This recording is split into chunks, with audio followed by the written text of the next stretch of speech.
y vamos a orar por él. Señor Jesús, te pedimos por el Padre Salvador, llénalo de tu Espíritu Santo, úngelo, dale paz, dale gozo, dale alegría, llénalo de ti, Señor. Tú sabes lo que lleva en su corazón, tú sabes sus necesidades. Lo ponemos en tus manos, Señor. Y que esta tarde, Señor, predique con el poder de tu Espíritu Santo. Ven, Señor Jesús. Gracias, María. Y tú que eres la estrella de la evangelización y la peregrina de la fe, te pedimos que lo cubras con tu manto y lo cargues en tu regazo a tu Hijo muy amado. Dios te salve, María, llena eres de gracia, el Señor es contigo. Bendita eres entre todas las mujeres y bendito es el fruto de tu vientre, Jesús. Santa María, Madre de Dios, ruega por nosotros los pecadores, ahora y en la hora de nuestra muerte. Amén.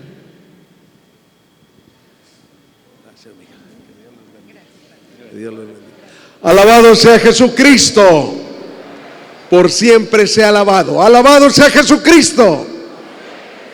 Alabado sea Jesucristo. Alabado sea Jesucristo.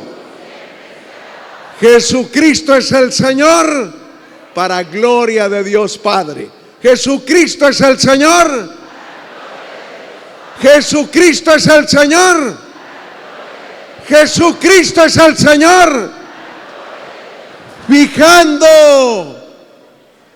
Ay, hijos de la guayabera, sabían que ustedes no son carismáticos, no se les nota. A ver, que se te note lo carismático. A los carismáticos les gusta gritar. A ver, van a contestar: nuestra mirada en Jesús. Fijando. Fijando. Fijando. Todos los temas de la mañana nos orientaron a eso, a poner nuestra mirada en Jesús, a mirarlo a Él. Pero para poder mirarlo a Él, es necesario que yo sea cautivado por su mirada. Por eso les preparé este tema que se llama la mirada de Jesús. El Padre Diego nos decía desde el primer tema, como todo el Nuevo Testamento, los 4 evangelios están llenos de esa manera de mirar de Jesús. Jesús, cuando nos mira, nos escruta el corazón, nos llega hasta lo más profundo de nosotros y nos cambia la existencia. Jesús no necesita que le contemos lo que sucede dentro de nosotros, porque Él lo sabe todo. Fíjate lo que dice San Juan en el capítulo 2, en el verso 24, lo puede leer ahí en la pantalla, leemos en voz alta. Pero Jesús no se confiaba de ellos porque los conocía a todos. No necesitaba informes de nadie, porque Él sabía lo que hay en el interior del hombre. Palabra de Dios. No cabe duda que el Señor nos conoce, sabe lo que nosotros somos. Acuérdate de la samaritana, aquella mujer que pensaba que solamente ella sabía su vida secreta. Y cuando le comienza a echar los perros a Jesús coquetonamente, queriéndolo conquistar también a él, cuando él le pregunta: anda, ve, llama a tu marido, y ella contesta: no tengo marido. Ya ven lo coqueta que son las viejas, ¿verdad? No avientan el pelo para atrás, ¿no? No tengo marido. Jesús no le echa en cara su pecado, no le echa en cara su sinvergüenzada, sino con mucho amor y con mucho respeto la trata. Es verdad que no tienes marido, porque 5 maridos has tenido, y el que tienes, 5 hombres has tenido, y el que tienes tampoco es tu marido. El Evangelio nos habla de muchas miradas de Jesús. Yo solamente así rapiditamente quiero compartirles 7 miradas. Una mirada de indignación. Leemos la palabra de Dios. Entonces Jesús los miró indignado, aunque entristecido por la dureza de sus corazones, y dijo al hombre: extiende tu mano. Era aquel hombre que estaba con su mano paralítica, con su mano seca, y les pregunta a aquellos fariseos: aquellos escribas si era lícito en sábado sanar a un hombre o no sanarlo, curarlo o no curarlo. Y la respuesta fue el silencio. Por eso Jesús pareciera una herejía, que Dios se enoje. Pero sin embargo, la palabra de Dios, el Evangelio de San Marcos, nos dice con toda claridad que Jesús se indignó contra ellos y le dio tristeza a la dureza de su corazón. Vemos una mirada familiar cuando, volteando y mirando a los que estaban sentados en círculo alrededor de él, dice: miren, estas son mi madre y mis hermanos, porque el que haga la voluntad de mi Padre que está en el cielo, ese es mi hermano, mi hermana y mi madre.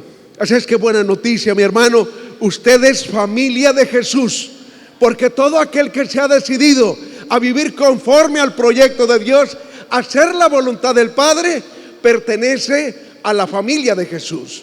Encontramos también en el Nuevo Testamento una mirada de fe. Acuérdate de aquella mujer con hemorragias que tenía 12 años con flujo y que toca, que ella se dice a sí misma: con que toque su manto yo me curaré. Y cuando la fuerza sanadora sale de Jesús, él miraba alrededor para descubrir quién lo había tocado. Y cuando ella se descubre, le dice: hija, tu fe te ha sanado, vete en paz y sigue sana de tu dolencia. Palabra de Dios. Ya tenemos ahí una mirada de fe de parte de Jesús. También encontramos una mirada de reproche. Jesús le reprocha a Pedro el que no sea capaz de tener los pensamientos de Dios. Vámonos leyendo en voz alta. Pero él se volvió y, viendo a los discípulos, dice a Pedro: retírate, Satanás, tus pensamientos tus pensamientos son los de los hombres, no los de Dios. Palabra de Dios. Fíjate, Jesús le reprocha a Pedro porque no ha sido capaz, a pesar de sus enseñanzas, a pesar de que ha confesado que Jesús es el Mesías, no ha sido capaz de cambiar su mente y sigue pensando como los hombres. Encontramos también allí en el mismo Evangelio de San Marcos una mirada de amor, y lo vemos en el joven rico, a quien Jesús lo miró con amor y le dijo: una cosa te falta, ve, vende cuanto tienes y dáselo a los pobres, y tendrás un tesoro en el cielo. Después sígueme. Palabra de Dios. Fíjate, allí tenemos en Jesús esa mirada de amor. También tenemos una mirada de advertencia. Cuando sube al templo y ve todo el desgarriate que había ahí en el templo, fíjate lo que dice la palabra santa. Jesús, mirando alrededor, dijo a sus discípulos: difícilmente entrarán en el reino de Dios los que tienen riquezas. Palabra de Dios. Bueno, me equivoqué aquí. Esta es la continuación del joven, de ese joven que no fue capaz de dar el paso, ¿verdad? Jesús hace una mirada de advertencia. Difícilmente es que un rico se salve. Enseguida vamos a explicar eso. Finalmente, una mirada de juicio. Y el juicio sí lo encontramos ahí en el templo, cuando entró Jesús en Jerusalén y se fue al templo.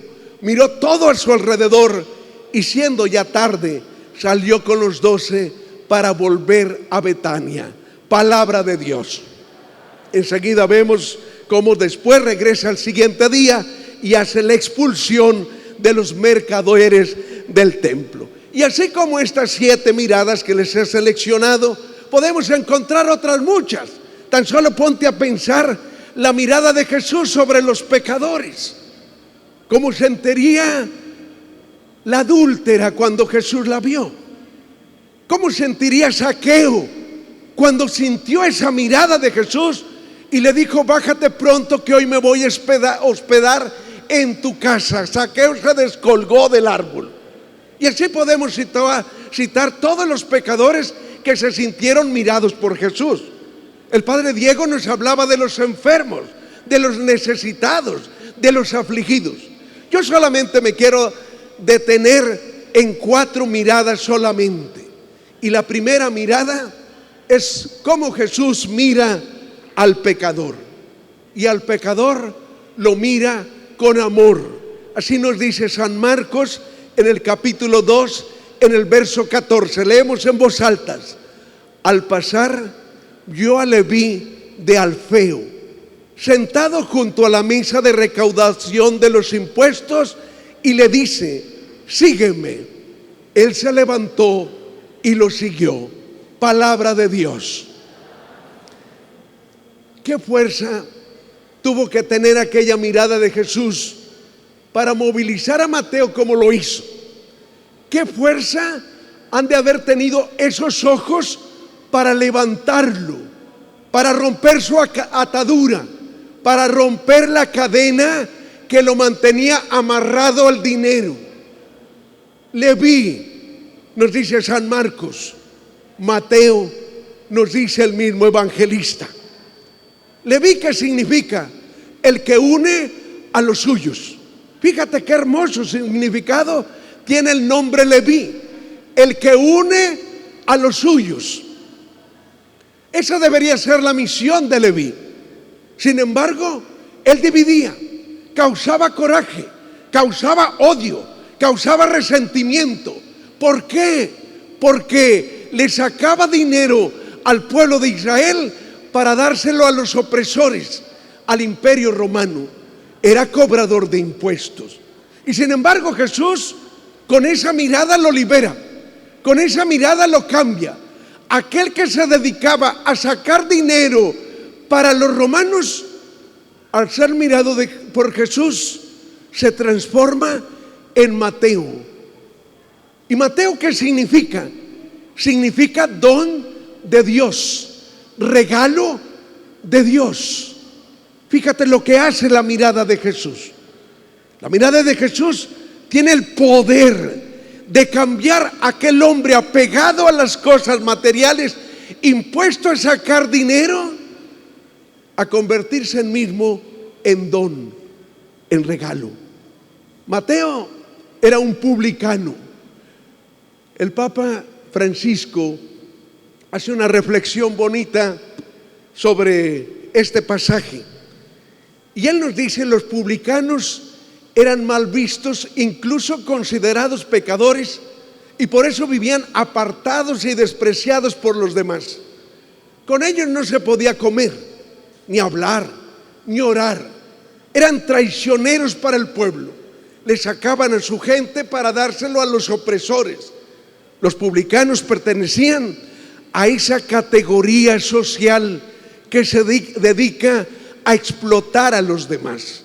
Y entonces comenta el Santo Padre: y Jesús se detuvo, no pasó de largo precipitadamente, lo miró sin prisa, lo miró con paz, lo miró con ojos de misericordia, lo miró como nadie lo había mirado antes. Yo no sé si tú has tenido la experiencia de sentirte mal, de sentir que hay dentro de ti que no está bien, de sentir el remordimiento de conciencia por algo que estás haciendo y que la conciencia te está gritando: no está bien lo que haces. Pero Leví no solamente tenía esa experiencia que casi la mayoría de nosotros le hemos tenido, de sentir remordimiento de nuestros pecados. Leví todavía se sentía peor, y se sentía peor no solamente por lo que él se reprochaba, sino porque los demás también le reprochaban. Fíjate, no es lo mismo que tú te reproches a que los otros te digan: tú eres malo, tú eres gacho, tú eres mula, tú eres hocicón, tú eres sinvergüenza. Y no solamente te lo digan, sino que se lo digan a los demás y además te saquen la vuelta. Mateo así se sentía. Se sentía un relegado. La gente buena lo evitaba. El caso es que la gente se queda escandalizada de Jesús. ¿Cómo es que se atreve a comer con esos sinvergüenzas que no solamente oprimen al pueblo, sino que lo están explotando para sostener al imperio? Sin embargo, Jesús no actúa como la gente. Él pasa, se le queda mirando y lo mira con ojos de misericordia, no con ojos de juicio. Y esa mirada fue lo que abrió el corazón de Mateo. Lo hizo libre, lo sanó, lo llenó de esperanza. Una nueva vida se le presentó, como aquella nueva vida se le presentó a Zaqueo, a Bartimeo, a María Magdalena, a Pedro y todo aquel que se deja encontrar por Jesús. Su amor nos precede, su mirada se adelanta a nuestra necesidad. Él sabe ver más allá de las apariencias, más allá del pecado, del fracaso, de la indignidad. Sabe ver más allá de la categoría social a la que podemos pertenecer. Él ve más allá esa dignidad de hijo, tal vez ensuciada por el pecado, pero siempre presente en el fondo de nuestra alma. Él nos sigue viendo como los hijos amados del Padre. Él ha venido a buscar a todos aquellos que se sienten indignos de Dios, indignos de los demás. Así es que la invitación ahora es dejarnos mirar por Jesús, dejar que esa mirada recorra nuestras calles, dejemos que su mirada nos devuelva la alegría, la esperanza, el gozo, que esa mirada nos devuelva la paz. Después de mirarlo con misericordia, fíjate lo que Jesús le dice a Mateo: sígueme. Y Mateo se levantó y lo siguió. Y después de la mirada viene esa palabra de Jesús, esa palabra que viene después del amor. Y después de ese amor viene el encargo, viene la misión. Mateo ya no es el mismo. Interiormente se dio en Mateo una transformación. Esa transformación nosotros la vivimos también cuando tuvimos ese encuentro con el amor misericordioso del Padre, con el amor misericordioso de Jesús. Ese encuentro que nos transforma y nos cambia la existencia. Y allá atrás queda el banco del impuesto, el de dinero, el de su exclusión, el que te amarga la vida. Antes él esperaba sentado para recaudar, para sacarle a otros. Ahora Jesús le enseña a levantarse no ya para explotar, sino para dar, para entregarse él mismo a los demás. Y fíjate lo maravilloso, Jesús no te enseña solamente a dar a los demás, sino a darte tú mismo. Y eso es lo que más vale. Nosotros fácilmente damos una moneda, pero qué difícil es que nos entreguemos. Fíjate los papás como tienen esa costumbre de darles a sus hijos lo que les piden. Es más, para quitárselos de encima, les compran el celular, les compran los tenis, hasta el auto nuevo. Pero no están dispuestos a darse ellos, a entregarse ellos. Cuando Jesús nos mira, nos cambia la vida y nos devuelve esa alegría que da el sabernos útiles a los demás. Nos devuelve esa alegría que da el ponerme a servir a mis hermanos. Mateo, y para todo aquel que ha sentido la mirada de Jesús, la manera de ver a las personas comienza a ser distinta. Ya no se mira a las personas como alguien de quien vivir, como alguien a quien se abusa o de quien se usa. La mirada de Jesús genera una actividad misionera, una actividad de servicio, una actividad de entrega.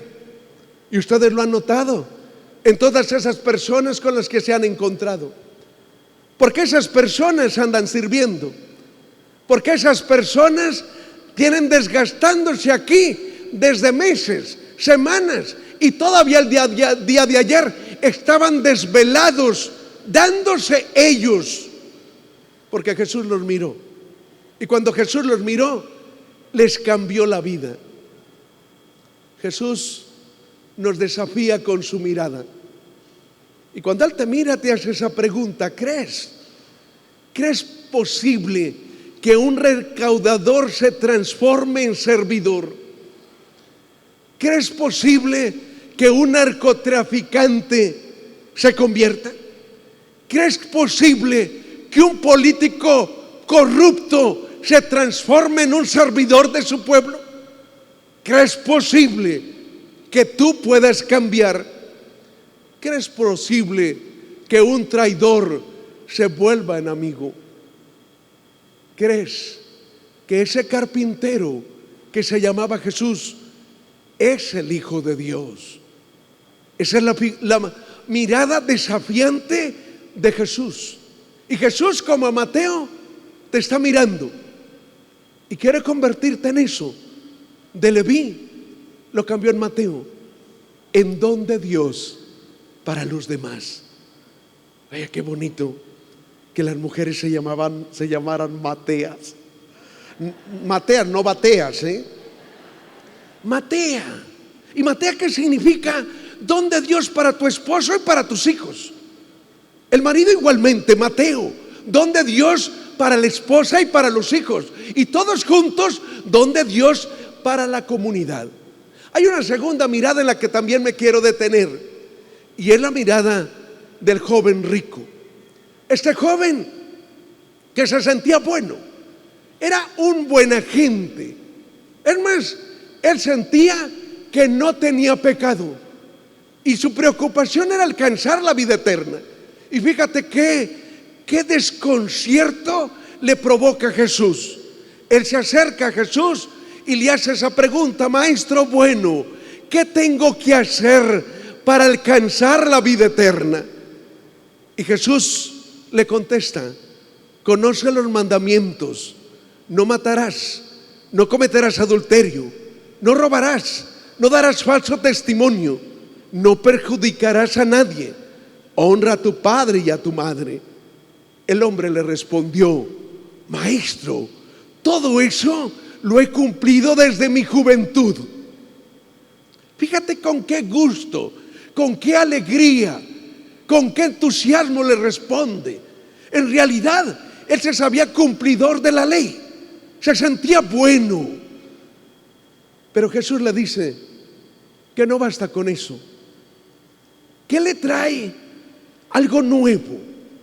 El Evangelio de Mateo lo enfatiza, Marcos no. Mateo le dice: si en realidad quieres ser perfecto. ¿Qué es lo que le da al cristiano la perfección? Lo que le da al cristiano la perfección es el amor.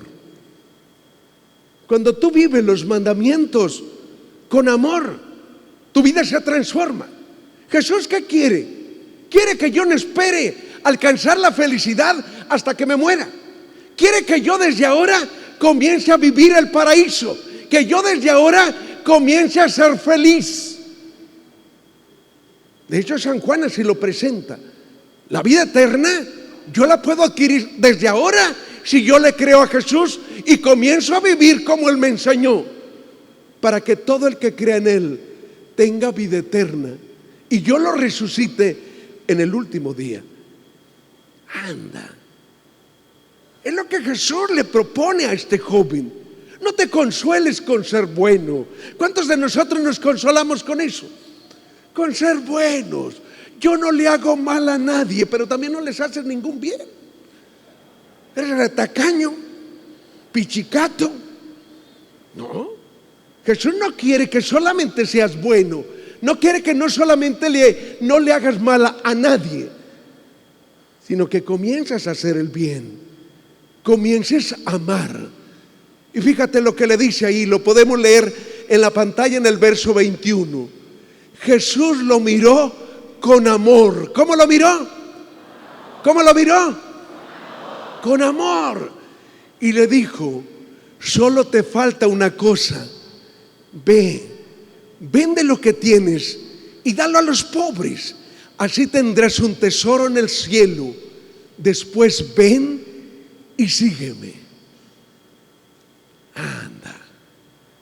Jesús nos está invitando a vivir sin ataduras, sin esclavitudes, a vivir en la libertad de los hijos de Dios, a saberme abandonar y a ponerme en sus manos. Pero fíjate lo que pasó con este joven. Él, al oír estas palabras, se entristeció y se fue apenado porque poseía muchos bienes. ¡Ay, hijo de la guayaberita!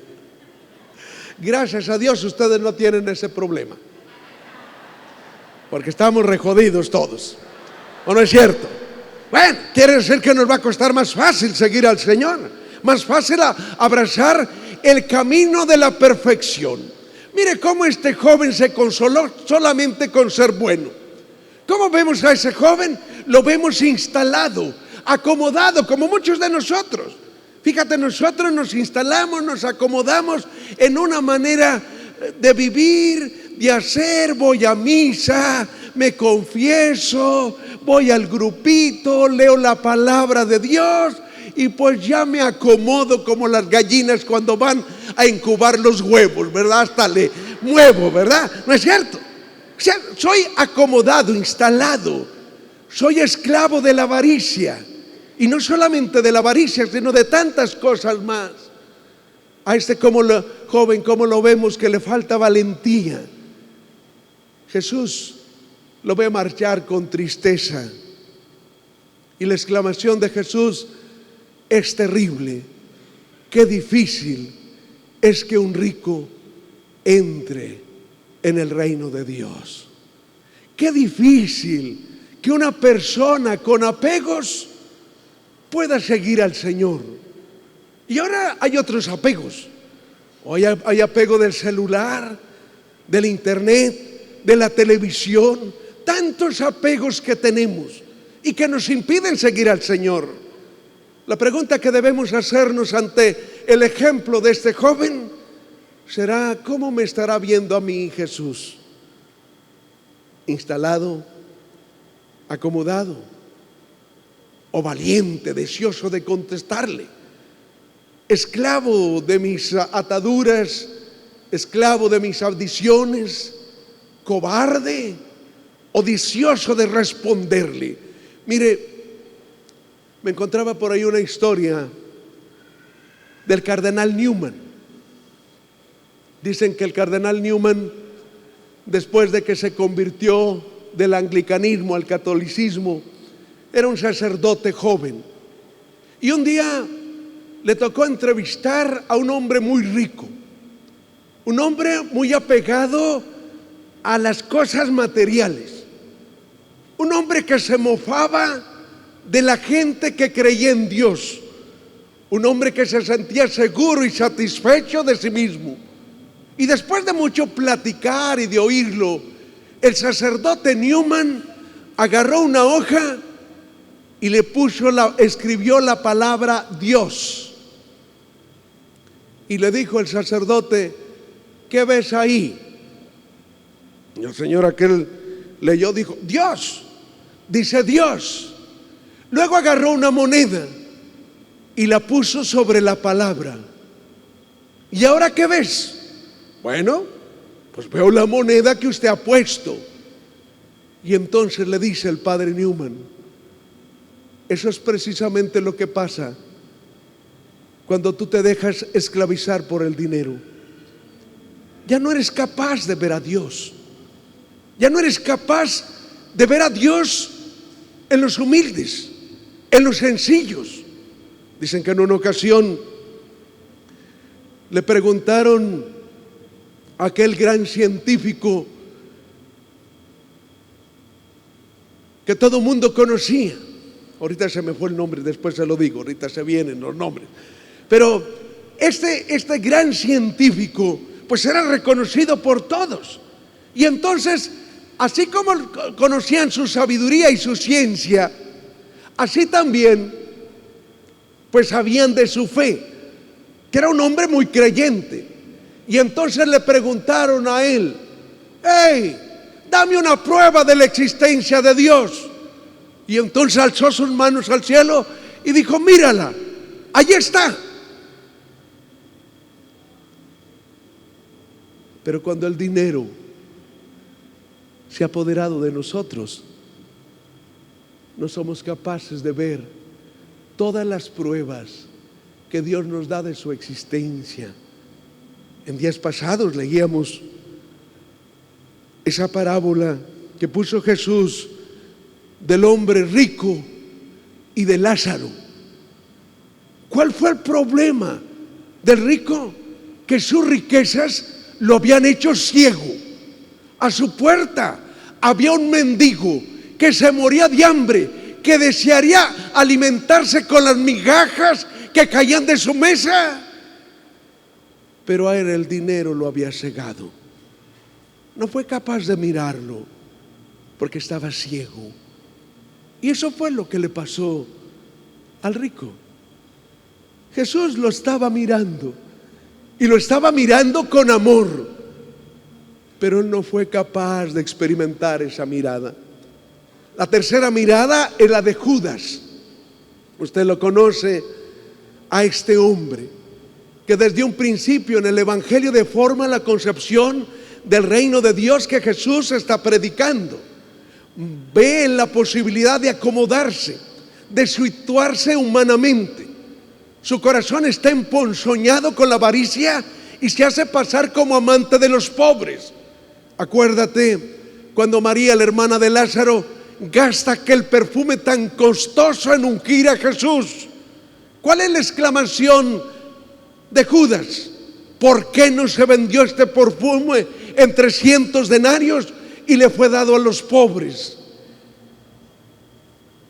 Judas es un hombre que, aunque Jesús lo mira continuamente, no experimenta su mirada.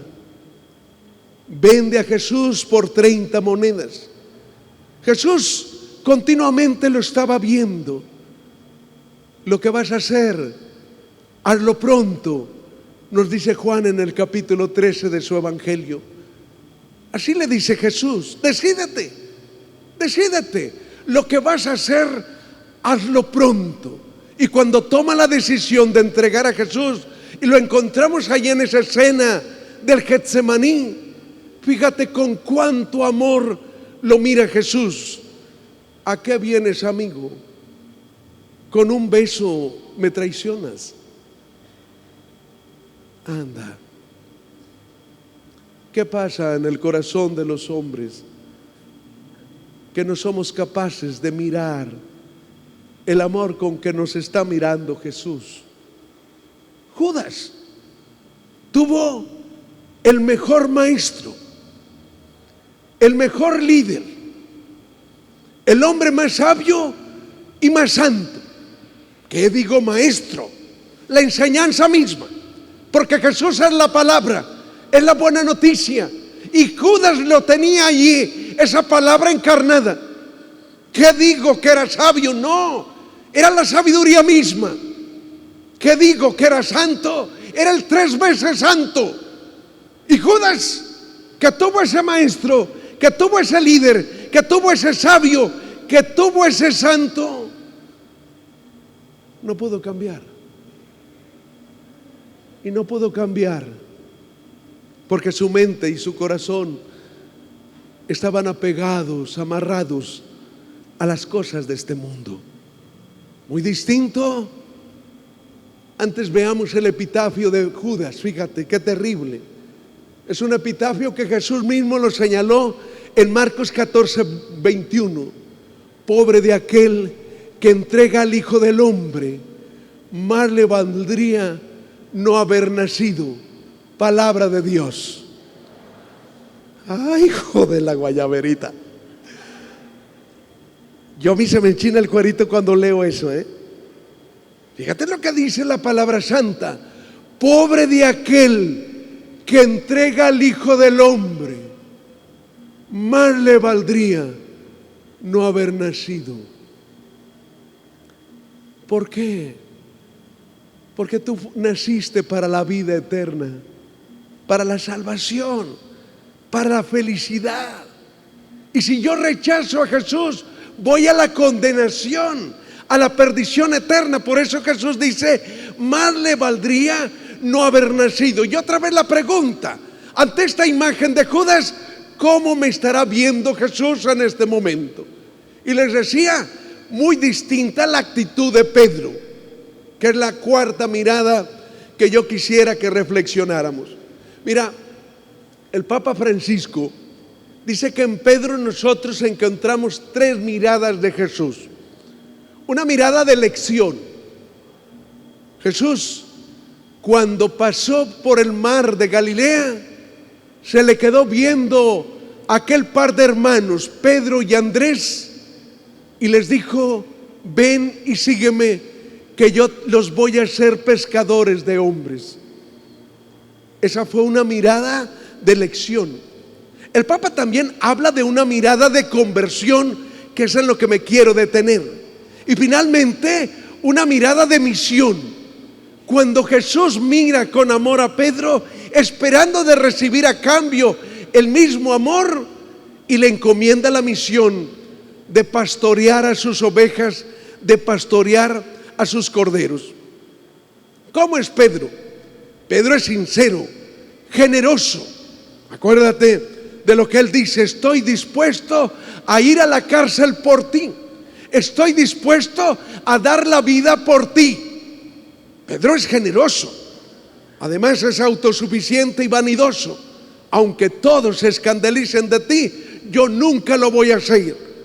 Sin embargo, Pedro jura y perjura no conocer a Cristo.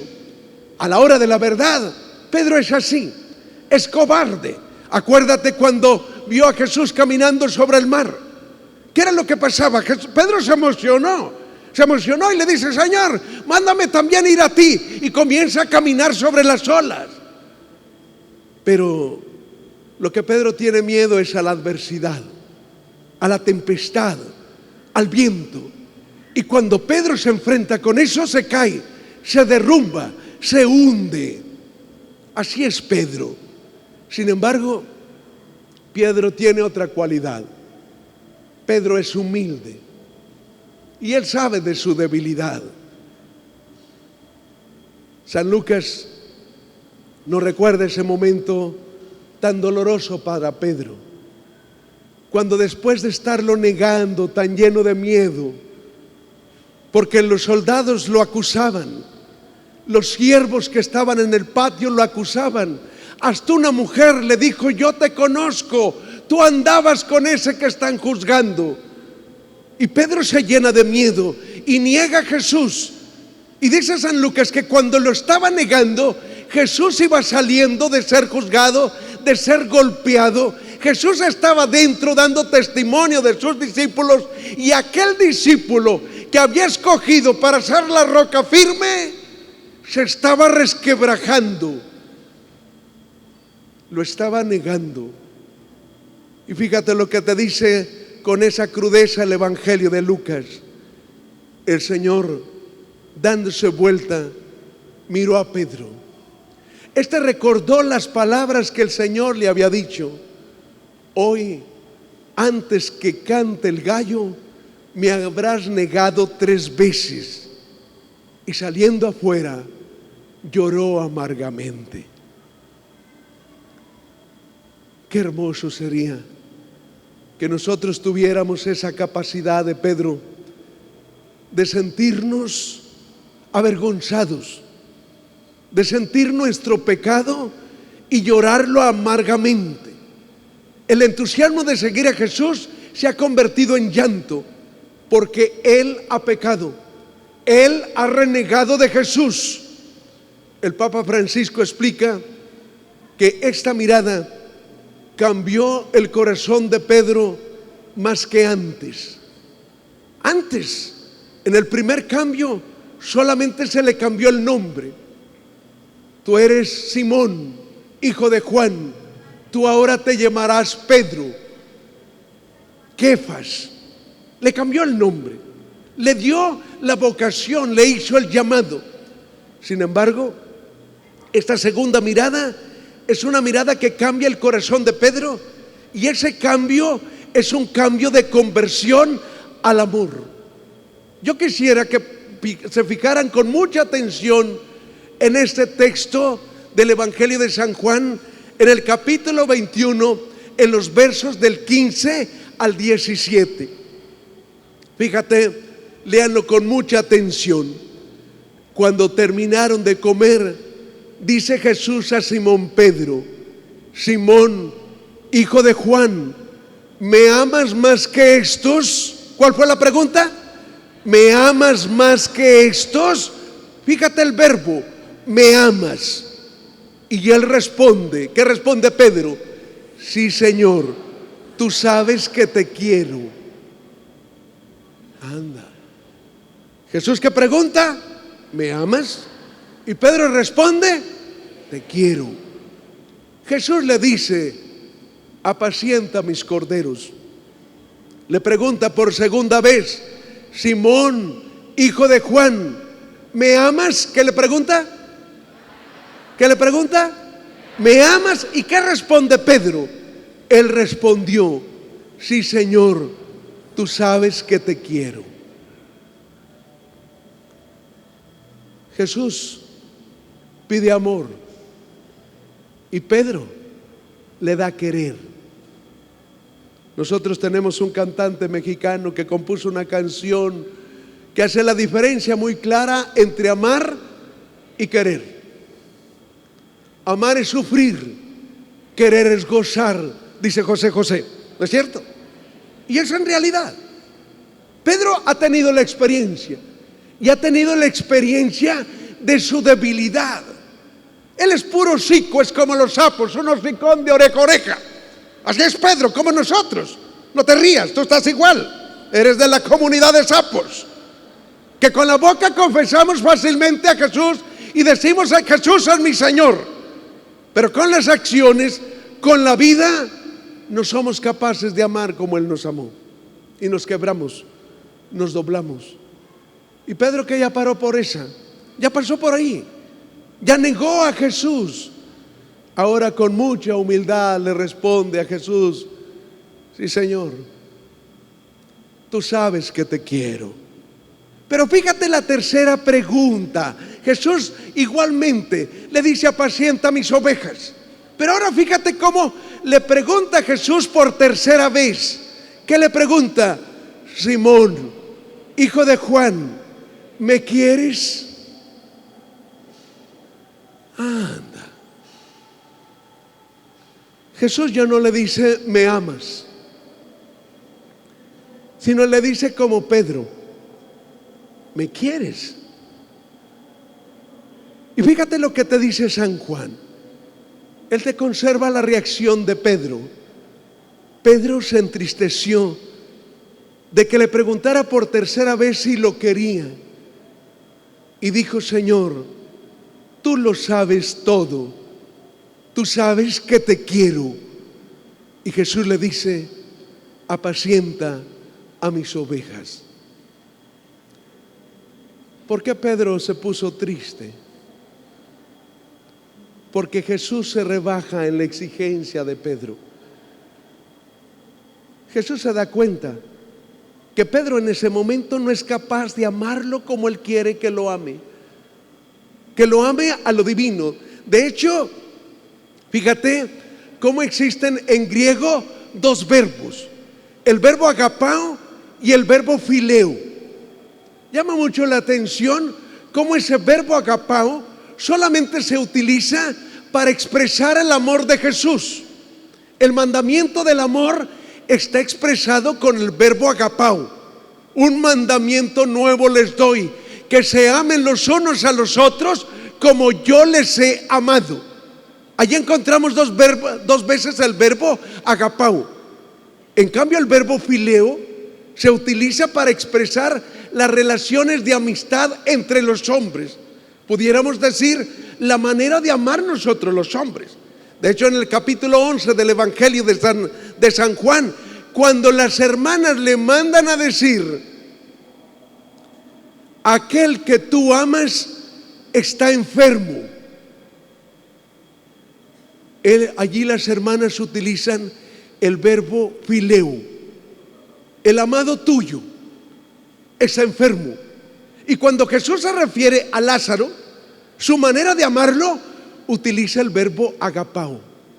Por eso en español se traduce muy bien con el verbo amar, agapao, y querer. Porque amar es a lo divino, querer es a lo humano.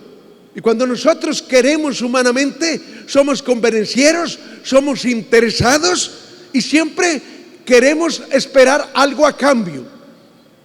El papá, que si sus hijos le lavan el coche, anda bien contento.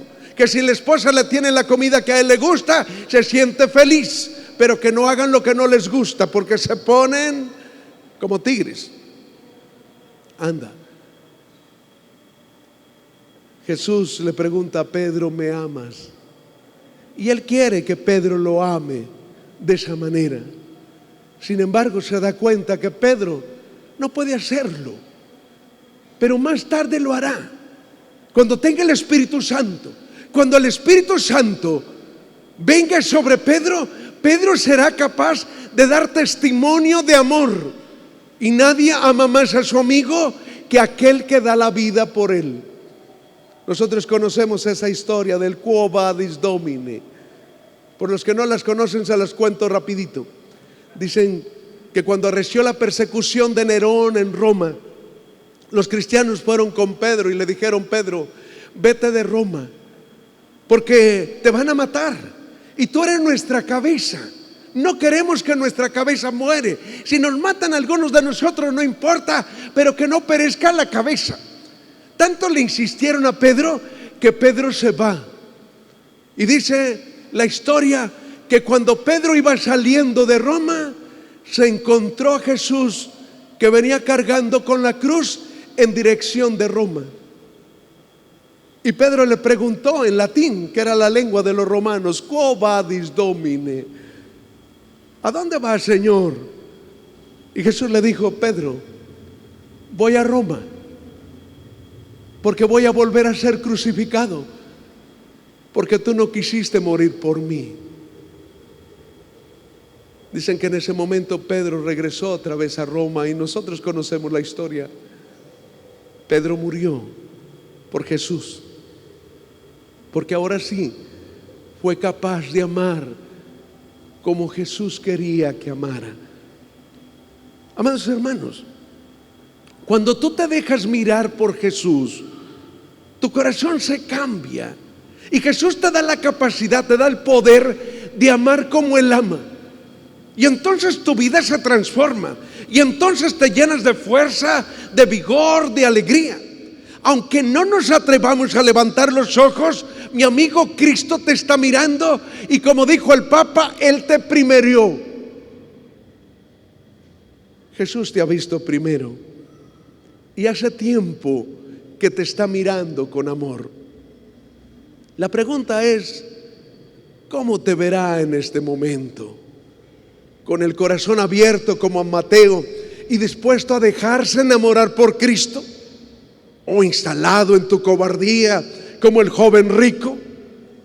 ¿O te verá obstinado en tu verdad, en tu falsa mentalidad sobre el reino como Judas, que no quieres cambiar y que sin Cristo no es como tú piensas, rechazas y le das muerte a Cristo, lo traicionas y lo vendes?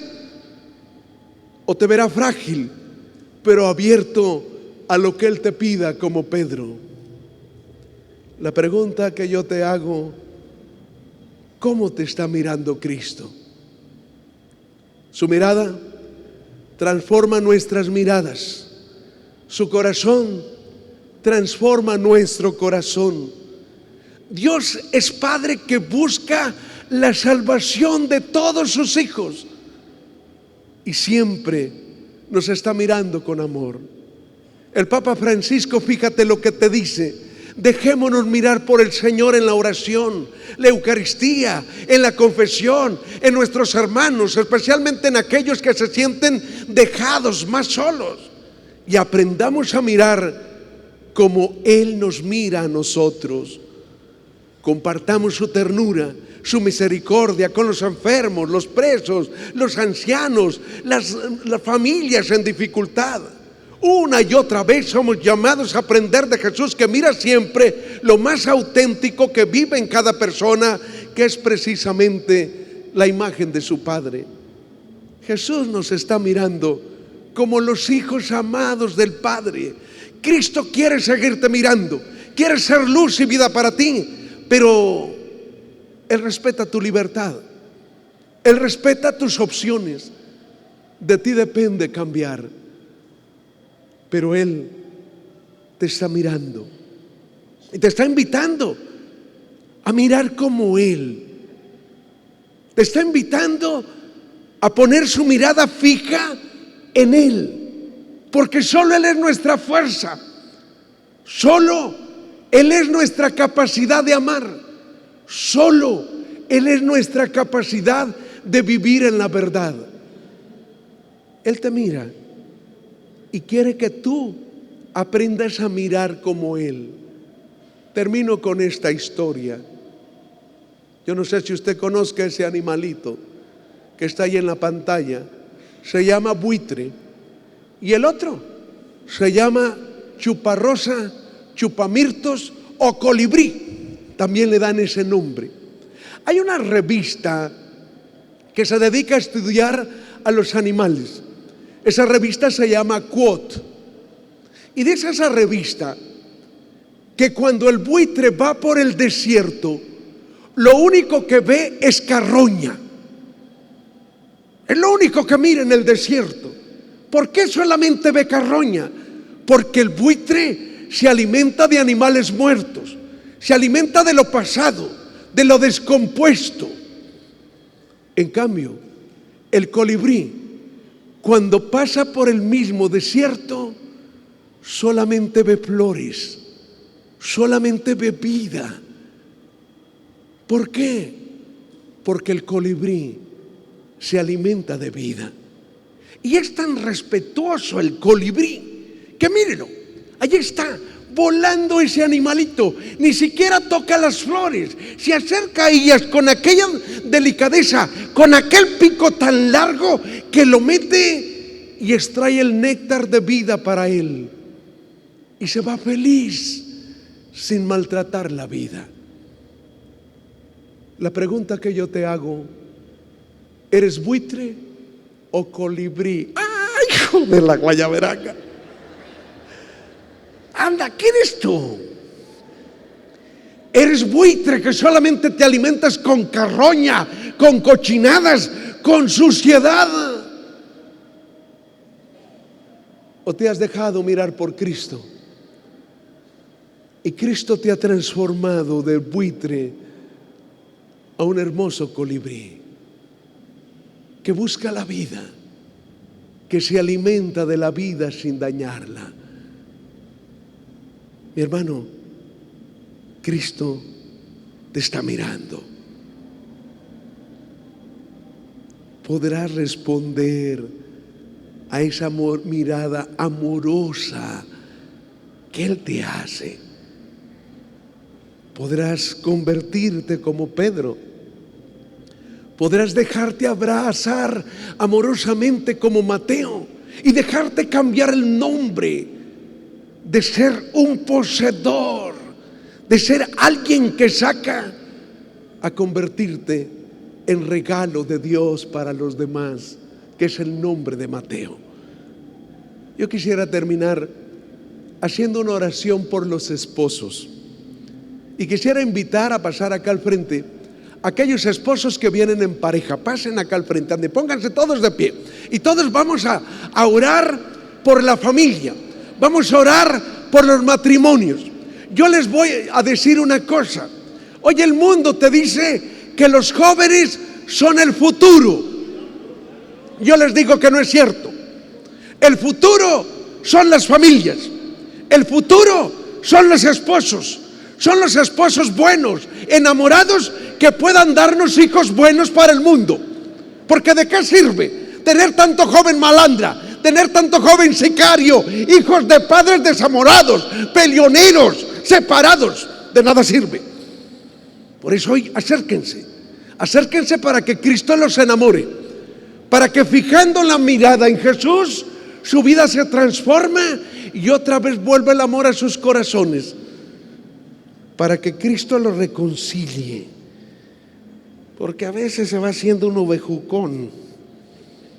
Y pues ya ve, se comienza uno a recordar de las cosas que pasaron cuando todavía no sabíamos ser esposos ni ser esposas. Y entonces esas heridas se reavivan y el resentimiento nos impide ser felices. Por eso hoy le vamos a pedir al Señor eso. Señor, cámbianos el corazón. Señor, reenamóramos, porque nuestros hijos nos necesitan así, enamorados, reenamorados. Así es que tómense de las manos y mírense de frente.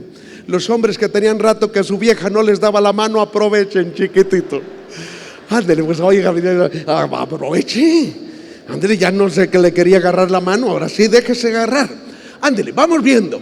Mírense cara a cara, frente a frente, el uno al otro.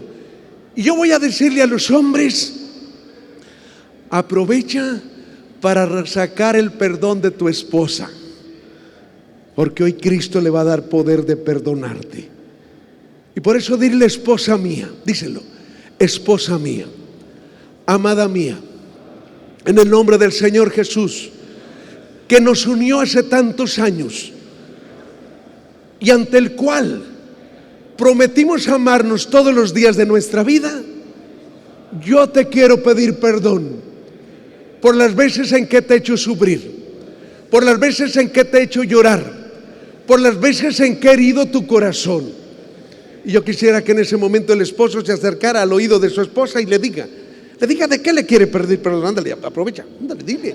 A ver, dile, ¿de qué le quieres pedir perdón? A lo mejor se te han olvidado fechas importantes para ella. A lo mejor has hablado mal de sus hermanos y eso la hirió. A lo mejor hablaste mal de sus papás y eso le hirió. A lo mejor le fallaste y eso le mantiene el corazón herido, una llaga allí todavía supurando. Pídele perdón y dile: esposa mía, perdóname. Y tu esposa en este momento está recibiendo la fuerza y el poder de Cristo para perdonarte. En este momento ella está sanando de su herida.